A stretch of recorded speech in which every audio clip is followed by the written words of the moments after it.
I'm Alan Weiss, and this is the writing on the wall.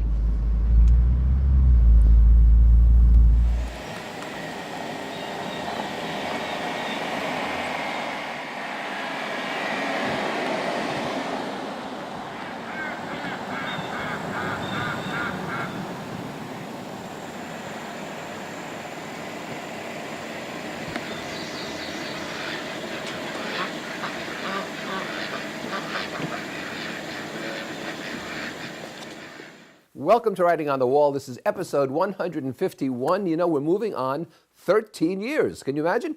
I call this episode Air Travel Follies because I am moving close to 4 million air miles. I've kept scrupulous track since my very first flight when I was 17, of all things, from Helsinki, Finland to London, but that's another story.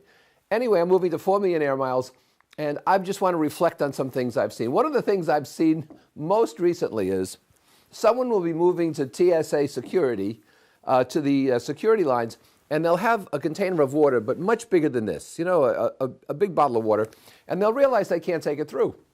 So what do? Instead of just discarding it, they chug it. So they chug, I don't know, a pint, a quart, 9 gallons of water in line because this water costs, you know, $2, and they don't want to waste it. So they do damage to their kidneys. It's absurd. Throw the water out, go through TSA, buy another $2 bottle of water. No. It's liquid gold. I love the people who are standing in line desperately trying to find their boarding pass on their iPhone. They've got an electronic boarding pass. They cannot find it. The agent has set them to the side, and they're desperately trying to find their boarding pass before their plane leaves. I've been hit by lightning 5 times on airplanes. Not me personally, but the planes I've been on. Twice, I thought I was going down. Once, one of those 2 times, we were flying out of Newark in a thunderstorm, and you could fly in thunderstorms. They weren't so crazy then, you know. And this big DC-10 was taking off, and this was so long ago. I was sitting in the back of the plane, and there was hardly anybody there. Coach was empty. There might have been, 20 people back there. I forget where we were going. Clearly not an attractive place. And I'm sitting back there, spread out over 5 seats. There's nobody near me. And before the landing gear goes up, as the plane goes up, I heard a rifle shot, a crack, and the whole plane lit up, like being inside an incandescent bulb. The next thing I knew, I was on the floor. My seatbelt was around my neck, and I was on the floor. And as I look around, people, doing CPR. And the pilot says, ladies and gentlemen, you might have experienced a slight bump. It was simply a bolt of lightning. We have adequate protection on this plane. Thank you very much. So meanwhile, the people are writing out their wills, 5 times hit by lightning. In the old days, when I went to Australia, I went on a 747, first class, and the seats reclined. You didn't have flat seats, you didn't have beds, the seats reclined. But you had a circular stairway up to a flight deck up there with a piano bar. A piano player, one of the flight attendants serving drinks, couches with seat belts. In fact, if you were smart, you ran up there real quick and you got one of these leather couch seats, and you could sleep that way if you chose to. They had seat belts. And people would lay all over the floor. And now what do? The 747s are being phased out, but even when you get one, that's stuffed full of, I don't know what, I guess business class seats. Don't tell me the old ways weren't better. They were. A lot nicer going up there to the piano. I made 2 emergency landings, one in Honolulu and one in Washington, D.C. The flight to Reagan Airport was diverted to Dulles because they have better emergency equipment there. And I noticed something interesting in Honolulu and in Dulles. When this flight's coming down, it's declared an emergency. One flight didn't know if its nose wheel would come down. The other flight didn't know if its hydraulics would hold, right? All the crash trucks are out. You can see them out the window, but they're at the beginning of the runway where you touch down. This plane is touching down. The landing speed is about 175 miles an hour. I've watched this, which is slower than some of my cars, but faster than their emergency vehicles. And you touch down, and they come tear-assing after this plane. Shouldn't you be at the other end somewhere with the emergency vehicles? I don't know. I hope I never find out. I was at the Bachelor Officers' Quarters in a U.S. air base outside of Manila, across Manila Bay, and we were there in the Bachelor Officers' Quarters, another guy and myself, but I had a room at the Peninsula in Manila. And I didn't want to stay there another night. We were done, but there was a terrible thunderstorm. So I got permission from the Philippine Brigadier General, who was there, who commands Manila airspace, to take a little four-seater over there. And so I got in the co-pilot seat with the pilot, and off we go. And we're rattling around, and I'm getting wet. And I look down, and the door isn't closed fleshly. It can't close fleshly. It's warped. And off we go. Well, it was a good idea at the time. I was going to Manila once from Tokyo on Air Egypt because the schedule made sense. Don't ask. And I was waiting with the Air Egypt crew in the Tokyo airport in Narita. And the Air Egypt 707 landed. And after that plane emptied, the crew came out. The new crew greeted them with warm embraces. And I said, either Egyptians are very affectionate people, or this is still another successful landing of Air Egypt. So we get on the plane, and it's chaos. It doesn't matter what your ticket says. You sit anywhere. And there are people all over. There were animals on the plane. And the plane takes off, and there are 20 women on this plane, beautiful women, who were a Philippine dance troupe that had performed in Tokyo. And they all had immense boxes.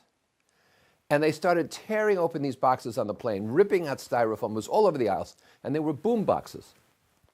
These big radios people used to love. And I said to somebody, what's going on here? And they said, well, the electronics are much cheaper in Tokyo.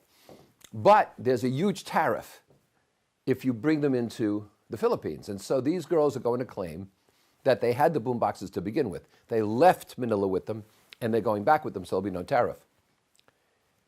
So 3 of these women come to me and say, look, we have 1 extra boom box. We can only take in 1 each, or it looks suspicious. But we bought one for a friend of ours. Would you take this boom box through customs? You're an American. Nobody's going to say anything. I said, well, they said, come on, we'll take you to dinner in Manila. We'll treat you to local food. 3 gorgeous women. I said, okay. So we land in Manila. Air Egypt pulls up. We all climb out. And we go to customs. And I am in the non-citizens line with my luggage and briefcase over here and the boom box over here. And the girls are all in the citizens line over there.